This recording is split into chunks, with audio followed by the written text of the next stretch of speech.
आज के इस वीडियो में हम कक्षा 9वीं का वार्षिक परीक्षा के लिए विषय विज्ञान का सेट डी कंप्लीट करने वाले हैं। इसके पहले मैं आपको इस सब्जेक्ट के 3 सेट पेपर बता चुकी हूँ। यदि आपने नहीं देखा हो तो आप देख सकते हैं। देखिए, आपका पेपर 75 नंबर का आएगा। यदि आप सभी इस बार 90 पार करना चाहते हैं, 100% श्योर, मैं गारंटी के साथ कह सकती हूँ कि आप सभी इस बार ज़रूर 90 पार करेंगे। तो चलिए वीडियो को हम शुरू करते हैं और कुछ इम्पोर्टेंट बातें हम वीडियो के बीच में करेंगे। तो देखिए, पहला प्रश्न है कि दाब बढ़ाने पर निम्न में से किसके आयतन में कमी होती है। तो देखिए, दाब बढ़ाने पर किसके आयतन में कमी होगी, ठोस के, कि द्रव के, कि गैस के, या तीनों के। तो तीनों के आयतन में कमी रहेगी, ठीक है।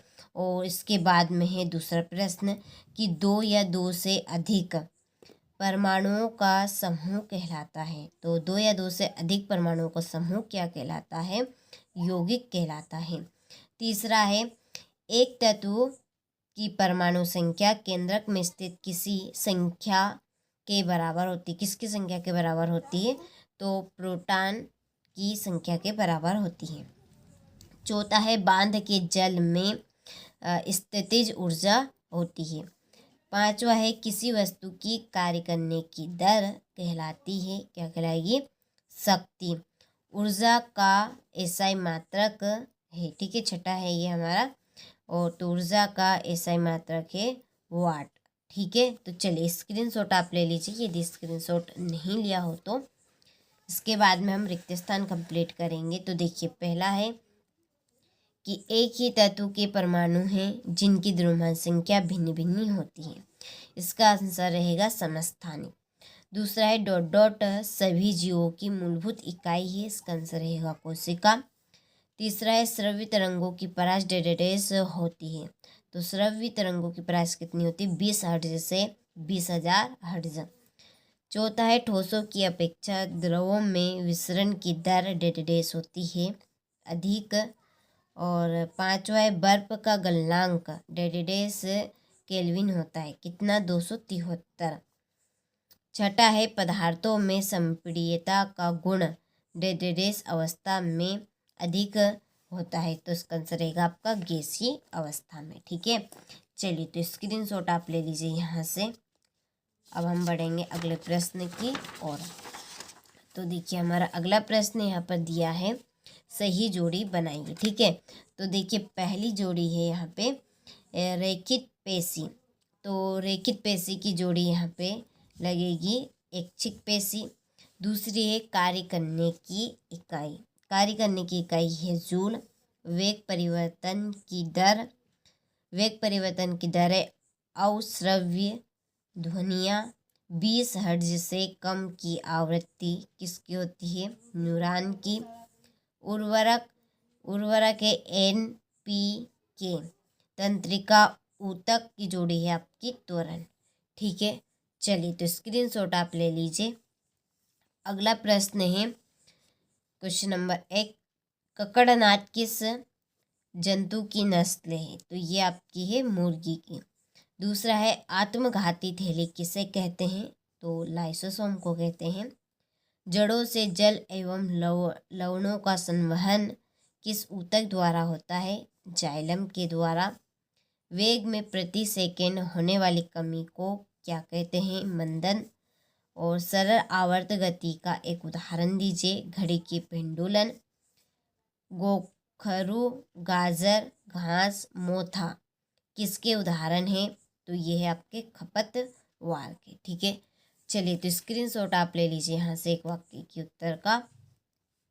इसके बाद में है सत्य सत्य लिखिए। तो पहला है अणुओं के बीच स्थान ठोसों में अधिकतम होता है, यह आपका असत्य है। दूसरा है निलंबन के कण फिल्टर पेपर से नहीं निकलते हैं, ये सत्य बात है। तीसरा है संयोजकता परमाणु की संयोजन शक्ति है, सत्य है। रक्त एवं प्लाज्मा संवहनी संयोजी ऊतक है, ये आपका सत्य है। बल एक अदिश राशि है, ये असत्य है। फिर गेहूं, चना, मटर, सरसों तथा असली खरीफ की फसल है, तो ये भी आपका सत्य रहेगा, ठीक है। तो ये हमने क्वेश्चन नंबर 1 से लगाकर 5 तक के प्रश्नों को अच्छे से कंप्लीट कर लिया है। ठीक है। आप इस पेपर की PDF लेना चाहते हैं तो PDF हमने इस पेपर की तैयार कर ली है। उसके लिए आप सभी डिस्क्रिप्शन में नंबर दिए हैं, आप उन नंबर से कांटेक्ट कर लीजिए, आपको पूरी जानकारी मिल जाएगी। ठीक है। इसके बाद में छठा प्रश्न कि गर्म शुष्क दिन में रेगिस्तानी कूलर अधिक ठंडा क्यों रहता है, क्यों करता है। ठीक है। अधिक ठंडा क्यों करता है, निक्षेपण किसे कहते हैं। आठवां कोलाइड की उदाहरण सहित व्याख्या कीजिए। नौवां केनाल किन्ने क्या है। 10वां रदरफोर्ड का परमाणु मॉडल को चित्र सहित समझाइए। हृदय पेशी का नामांकित चित्र बनाइए। ठीक है।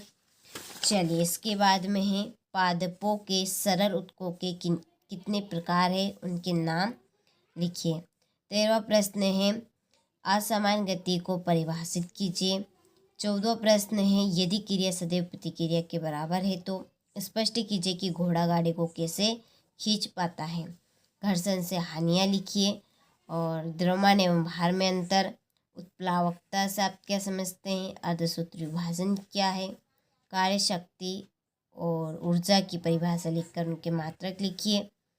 मत्स्य संवर्धन के 2 गुण और 2 दोष बताने हैं। अणु और परमाणु में अंतर। जंतु यानी कि प्राणी कोशिका का स्वच्छ व नामांकित चित्र रेखा चित्र बनाइए। ठीक है। अनुरण क्या है, इसे कम करने को ही 2 उपाय लिखिए। ठीक है। तो ये आपके टोटल प्रश्न यहाँ पर इस पेपर के हो चुके हैं। ये था हमारा कक्षा 9वीं का, ठीक है, विज्ञान का सेट पेपर डी। इसके पहले मैं आप सभी को इसके 3 पेपर बता चुकी हूँ। ये आपका सेट ए है, ठीक है, ये आपका सेट बी है और ये आपका सेट सी है और ये आपका डी है। तो इस तरह के कुछ आपको हर एक सब्जेक्ट के वार्षिक परीक्षा में अच्छे अंक प्राप्त करवाने के लिए आपको 4 पेपर दिए जा रहे हैं। ठीक है। आप सभी अच्छे से इनको कंप्लीट करें ताकि आप सभी अच्छे से अच्छे अंक प्राप्त कर सकें। चलिए तो मिलते हैं आपसे अगले वीडियो में।